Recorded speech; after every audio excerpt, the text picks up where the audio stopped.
Well, hello and welcome to the VitaFoods Insights Virtual Expo Asia. I'm Heather Granado, the Vice President of Content, and I'm pleased that you're joining us for this opportunity to network, knowledge share, and build community. Our next session is Unveiling the New 100 Billion Dietary Supplements Market, India, presented by Amit Srivastava. Amit is the chief catalyst at NutrifyToday.com and a trendsetter in the nutraceutical industry, from product innovation to regulatory affairs and government. He's committed to building a responsible nutrition ecosystem to boost the industry through innovator clusters spread throughout India and other countries. I'll note that we will have a time at the end of this session for questions, so do use that Q&A box to send in your questions during the presentation, and we'll get to some of those answers as we wrap up. So Amit, I'm going to turn things over to you. Thank you. Hi there. Good morning and good afternoon, uh, for whichever part of the world you are. A pleasure connecting with you today. Uh, this is a very exciting, very passionate subject for me, unlocking the $100 billion nutraceutical opportunity in India. I think many of you would have dealt with Indian market and have, when I talk to professionals across the world, they have mixed experiences dealing with nutraceuticals in the Indian market. A lot has changed in the last 1.5 years, and what I'm going to be sharing is something interesting, and I'm sure you'd be hyper excited to, explore India as a market for nutraceuticals. So let me just give me a second. Yeah. Before I go ahead, it's important that I just tell you what I do. It's just a single slide. NutrifyToday.com is a platform. It's a peer networking, idea to commercialization, supply chain, and market access highway to India platform with over 18,000 strong industry network globally, which is now actively participating. And it's just not participating, but also working together. Very happy to share with you last year, 2021, which was quite a tricky year with a lot of lockdowns, we could commercialize over $21 million worth of innovation from India and abroad, other countries, and we're targeting at about $100 million by 2025, with various participants which are there in the platform. As an organization, we're committed to enabling and empowering nutraceutical industry by providing curated networking, peer networking, market access, knowledge, and even finance. So let's get into the market. You know, everyone talks about India, the nutraceutical market, great population. But let's first understand the nutrition map of India. Now, in a single shot, if I have to say, India has got 850 million consumers who actually can buy dietary supplements, of course, depending on different kind of price range. But then that's the kind of audience that actually has decision making power to actually buy dietary supplement. So that's quite a lot. But it's more important to understand the map. Now, this leads different categories. The first category is 690 million people in India are calorific sufficient but malnourished. So, well, they can afford, but then they're probably unaware and they're more indulgent in the casual fast food and not organized lifestyles and so on. But then there's a small segment of 150 million people who are pretty excited on what's happening in the healthy nutrition. Problem is that just get overnourished. They consume a lot. They consume a lot of dietary supplements. And then they switch supplements very frequently because they have a lot of expectations from supplements, and obviously supplements don't give you instant results. These are not drugs. And then there's a smaller population of 10 million people who are very health conscious and they know what they're consuming. They import products, or of course they buy products which are available in India, and in which has strong claims, well validated with clinical studies. Now, this is interesting because this leads to the number of $9 billion. So in 2017, India was about 9 billion US dollars nutraceutical market, and it was growing at 10% per annum. But life changed forever, looks like, since COVID happened. Uh, Today, India is growing at 18% per annum in nutraceuticals, and in the peak of COVID, it went up to 25% per annum. But then, of course, come down. The interesting thing is that 18% is has been on sustainable growth for last almost quite a year now. Okay, so this gives a very promising picture ahead. And when you look at 9 billion, it sounds quite interesting. But then all of a sudden, when you look at it from a global perspective, there is a challenge. you know of the $400 billion market, India is just 9 billion. Now, at one side, I'm talking of 850 or 860 million people, and then 9 billion, there's a serious disconnect. And it's important for us to know what that disconnect is, because this will lead to understanding how to best utilize India as a market, and what are the new things happening that you should certainly know. See, in the past, for any industry or any market to grow, there has to be an ecosystem. For some reason, in the past, the industry of nutraceuticals, the dietary supplement, was not recognized in India. So it was more of an individual initiative that people took on, and they did whatever happened. Then there were challenges of supply chain, challenges of consumer awareness, accessibility issues. So there were like quite a bit of challenges that were actually becoming a major hurdle to do business in India in nutraceuticals. Despite of all the challenges, for any industry to grow, there has to be the pillars for the industry. So India, you'd be amazed to know that India has got 52 agroclimatic zone, yet India could not pick up on ingredient sides purely because of unorganized medicinal plant farming, non-availability of fingerprinting, and something like that. But then, you know what? I'm talking history right now. There's all that has changed. So, but it's important that you know this so that there's a context. So there's more of a context when I'm talking to you. Same with the active nutraceutical ingredients. So, well, India has some very powerful, very good nutraceutical, active nutraceutical ingredient companies, but that's it. Most of them are too small, and then the opportunity predominantly has been leveraged by the neighboring countries, and which is good. But India could not ramp up. Again, it has changed. Same with formulation. You know what? Everyone probably in the world knows that India is one of the major pharmaceutical player, and in India, the resource of pharmaceuticals available at quite a large spectrum enables nutraceutical industry to take the learnings from pharmaceutical formulation, the high tech formulations, and there's a very good scope of rub off from the learnings from high tech formulations in nutraceutical sorry pharmaceutical, which can get applied into nutraceuticals. Startup again had a challenge in India, because since it's not recognized, it was purely independent individual initiative. Same with academia. There was no nutraceutical courses in India at that period of time. But then this is the news for you guys. Mid 2021, the Office of Principal Scientific Advisor of India set up a nutraceutical task force that is working with a mission to ensure that India touches $100 billion as a industry by 2030. And you know what? 2030 is not too far away. uh, and then there are milestone that have been set, and so we are not just looking at 2030, we're looking at 2025. What can India achieve in 2025, which is just 3 years from now? And that's about 40 to 50 billion dollars. So still quite a quantum jump, because from 9 to 50 is going to be quite a journey.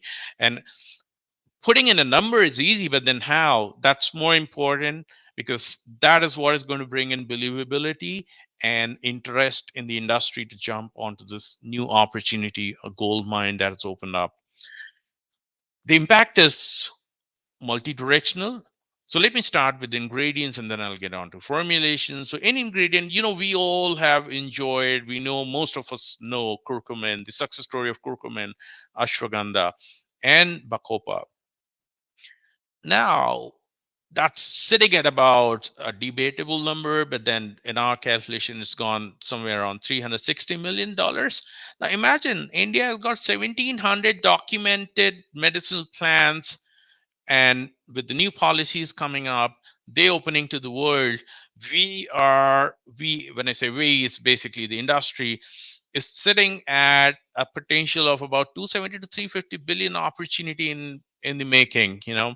And why would this happen? So now, of course, there are a lot of schemes that have been, it's being rolled out to promote new wave of evidence-based nutraceutical innovation, and powered by 18% growth per annum. The new delta opportunities in the market within India is amazing, and at the same time, opportunities to tap into international markets. The new ingredients which are now being promoted to undergo the modern science validation, clinical trials, and as they start opening up, great business opportunity for everyone who's into the ingredient business. Uh, Now, so don't bother about too much written on this. I'll just quickly cover the key points. The key agents which have really become active that is opening India as a market. One, getting industry status. So this the process is already begun. So I in person, I'm a part of the nutraceutical task force in India, and we're working on ways and means to create industry status, and it would be out pretty soon. So that's one good thing. The HSN code specifications are being worked upon, and consumer awareness. There has been a lot of industry initiative, but then I'm very happy to say that even the government has taken a active initiative in promoting right nutrition, dietary supplement, defining what that dietary supplement. And in fact, I'm very happy to say that probably the FSSAI in India has even defined what kind of nutraceuticals would be for what condition, what type of community in the country. So there's right from defining what nutraceutical is to what medical food is to what specialty food is, or dietary supplement. Now we are talking numbers. India currently has 750,000 pharmacies, and what's more interesting, if you look at the investment or the foreign direct investment in India, one of the categories that have been inviting or attracting a lot of investment is rollout of the branded chain pharmacies, and it's being projected to touch 1.2 million pharmacy outlets in the country, and that typically means larger market access penetration into the country. uh, Thanks to the new regulations, the online pharmacies, the online shops, the e-marketplace has flourished in the country.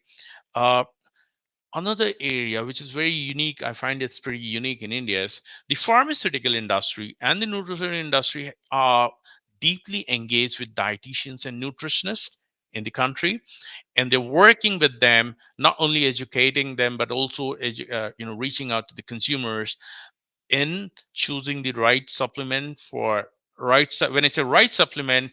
People buy supplement with whatever is available in the market information, but not many know that these are bioactives and you need to have a start date and an end date. You just cannot be consuming it forever because it's just a nutrition. It's not. It's a high bioactive. So a lot of education and awareness program is going on, and consumption of right way of nutraceuticals. And the good thing is India has fairly good population of 17,000 registered dietitians and nutritionists who are now being actively engaged to build the capacity, increase the market consumption in the right way. Now, when we're talking of growth from 9 billion to 100 billion, there's going to be a major vacuum in the trained resources, and to fill that gap, the universities, academy have pulled up their speed in setting up courses so that they are professionals available to bridge the gap of the growth that is being projected.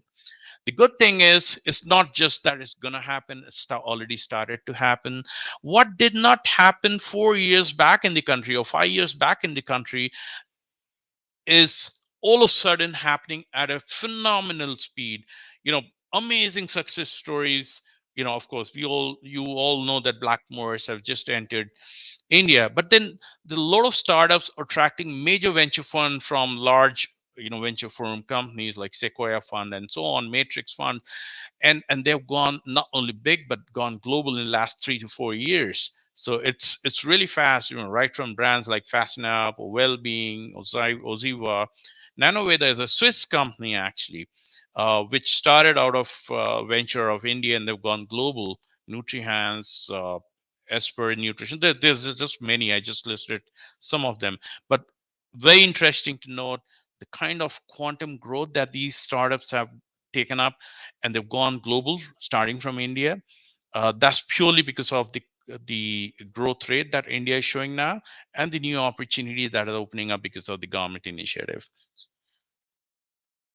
This is a complex matrix. We can talk later on, but I just wanted to highlight here 5 years back or 6 years back, India had select few channels and opportunities to actually sell your dietary supplements and nutraceuticals.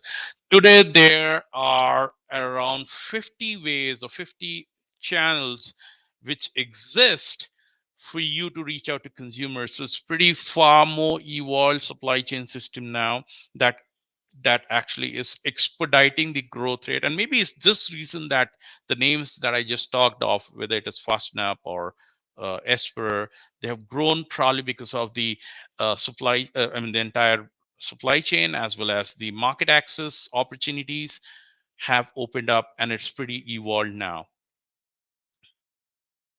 So now let's look at the new nutrition map of India. So there's a shift happening now. I would, it's not a great way to say, but then that's the fact that probably the shift happened because of the pandemic. But then the shift is here for good. Uh, the largest segment, which is 690 million, uh, the awareness has gone up so high that there's a trend of 30% of this population shifting into the 150 million, and that is where the 150 million section is swelling up, and then there's a smaller percentage of that shifting into the highly health conscious population. So this flow is very important to understand, because if that 18% growth is coming, it is because of this shift happening within the nutrition map of India. Okay. Very important. While I say that journey from 9 billion to 100 billion is certainly going to be phenomenal, growth would be way faster. But here, a few things. A lot of people, when they talk to me from outside India, they only say, you've got like 1.3 or 2 billion population, fast growing economy, so I should do big, and I should do big in the first year. Well, this is the big difference. The good and the bad. The good thing is, and I think the bad itself is good, India is slow. Many people find it bad, but you know what? Because it's slow, it's stable, it's visible. You can work on projections. There will be no surprises, except for exceptions. In most of the cases, you would grow sustainably and with a clear visibility where you will land up in 2 years, 3 years, 5 years from now. Okay, so it's not a erratic market. That is the most important part of the market. But then most important thing is that the regulatory in India has become pretty strong and is getting stronger, and uh, they're demanding now and enforcing that the foundation of responsible growth, which is show me the proof. So it's not easy, not much easy in India to just land up with a nutraceutical ingredient which is doing great in one part of the world, may not even be approved by the regulatory, because show me the proof. you know uh, So pretty complicated, but then it's important you know that. And and this will also help companies across the world who are really focused at responsible nutrition, clinical trials, validation, will have an amazing success journey in India. You know, so this is what India is gonna be, and if you have patience, this is the time to be in India. So if you were to tell me, Amit, what is the right time to be in India? Was it before? Was it now? Is it going to be in near future? Well, I would very precisely say, if India is in your business plan, it has to be now, because 3 years from now, 5 years from now, it would reach to a shape of very large markets. And the problem with very large market is you don't get a space to move in. And if you and it typically becomes a trade driven market, and you don't have so much of bandwidth to build a brand, because either you have a lot of money to build a brand, or else you're lost out in a trade business. If you build in a brand now, you're going to have a long journey. And 5 years down the line, when there are many players who will just enter as a trader, try to do undercut the price, it's not going to impact you. Because one thing I can assure is, in India, it's a cultural thing. If a brand enters home, the brand really needs to commit a crime to get out of home. People will stick on to the brand for the rest of their lives. It's very rare that they hop the brands. So these are few things that I thought I'll share about India as a new nutraceutical opportunity. It was always great, but then now it's an open gold mine. Have it. With this, thank you very much, and you're most welcome to join anywhere Nutrify today for networking with peers within India or anyone. It's free. You don't have to pay us anything. So with this, thank you so much, and thanks, Ida. Thanks, Amit. Really fascinating presentation and a few questions that have come in. Uh, so the 9 billion was in 2017. Do you have any idea what the current market value is? Currently, it's slightly over 11.5. Okay, so that incremental ramping up, I think, is what we're seeing there. Yeah, but then the substantial growth is last 1.5 to 2 years. Right. Well, and do you think that's because of this kind of announcement of this really growth ambition and the interest in the government?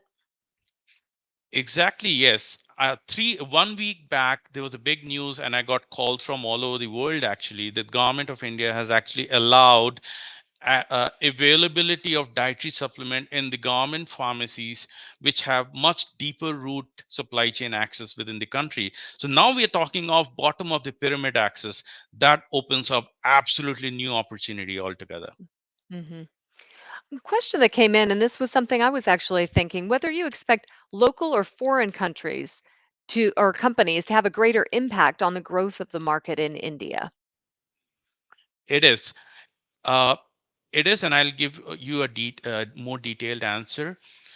I get two kind of people coming into India. One is because they have experienced a lot of trade experience in other countries, in Asian countries, and they believe that India is one of them. Yes, they'll find some money out of it for sure, but then it's not a long-term game, and then they will land up in problems. So my submission is, if you're looking at India, look at it seriously as your market extension into this market, and not as another trade hub. You're going to Hmm. fall real bad if you're looking at long term trading within the country. You would enjoy for next 3 years, and then you'll have tough time. Okay. And I was curious, certainly we've got a long tradition of Ayurveda in the country. Do you think that makes consumers more interested or willing if they do have this education as that comes to bear? Will that also help accelerate their interest in these types of products? Answer is yes, and it's already happening. In one of my slide, of course it was just one of the passing point, but in the slide it did mention that it's a it's a collective effort of education that has started, one by the industry, second by the government, third by the dietitian community. So you cannot have a one way approach to that to a consumer. There has to be multi-pronged, and that's what is happening. So awareness has gone up, and it's showing up. 18, where it's 8%, where it's 10%, and where it's 18, Hmm. and just in 1.5 2 years. Right. Now, you did mention a few of those sort of blockbuster ingredients that we've seen come out of the herbal tradition. What are some of your guesses in terms of what we're going to see? Obviously, you talked about this really deep bench of botanicals. What are some of the ones that we should be watching? Okay. um Although bacopa has become quite famous, but then what I've seen that there's a major trend of mental health, which has which has been recognized globally. It was predominantly a Western phenomena, and Asians mostly thought that it's a Western phenomena. But then, as the world gets more united, uh, it is accepted there's more of a new age phenomena, which is common across the world. Uh, Bacopa is, I can foresee that in just next 3 years, Bacopa stand alone will be competing with curcumins of the world. Mhm. Okay, because curcumin now all of a sudden has become like one ingredient do all, and that is where the believability falls. Hmm. You know, uh, so when you know, so our mind is hard coded as the same like drug, one molecule one outcome. It cannot happen that one molecule cures all, or supports all, or whatever it is. Hmm. So that's what is happening in case of curcumin. And every company across the world is doing it, works, but then consumers are not willing to believe that. you know Right. Bacopa is very precisely positioned for mental health, memory. Okay, so this will see a rampant growth. Okay, a lot of people come and ask me immunity. Well, there are ingredients that will grow, but then immunity, people will forget. If touch wood, there's no pandemic, and at least in our rest of our lifetime, people people will forget this Hmm. and will take it more lightly. So immunity might take us, it's debatable, but it's more of a phenomena which will not sustain. But what will sustain is mental health. What will sustain is women health. And in women health, for example, the ingredient which has got the fantasy is shatavari. uh, so this is one ingredient which is being used right from PCOD to, so there are debates coming in. Okay, can we use it as galactogogues, and we use it as PCO in the case of PCOD? But the fact is, it will become the curcumin of future for women. Hmm. Okay. With limitation of time, I'd like to highlight on these two ingredients. Of course, there are many more in the pipeline. And if we really look at 1700 and really companies jumping onto that, 3 years down the line, we may have, I mean, we'll be at loss of what to talk and what not to talk. I There'll be think lots of so. Yes, we do yeah. have several questions that have come in, and I'm mindful we've only got a couple of minutes. Are consumers in India more interested in taste, price, quality, or value of the supplements? It's thumb rule is indulgence number one. I'm willing to die, but not compromise on indulgence. Okay, so that answers your question. Okay. Taste is number one. If it is expensive, I may take less, but I'll have it because I know it's supposed to be good. Hmm. So taste is very important. In my last couple of assignments across in India, we have tried to, because in India 5 years back, most of the nutraceutical products were on a global template flavors like strawberry, vanilla, and so on. We went ahead creating Indian flavors.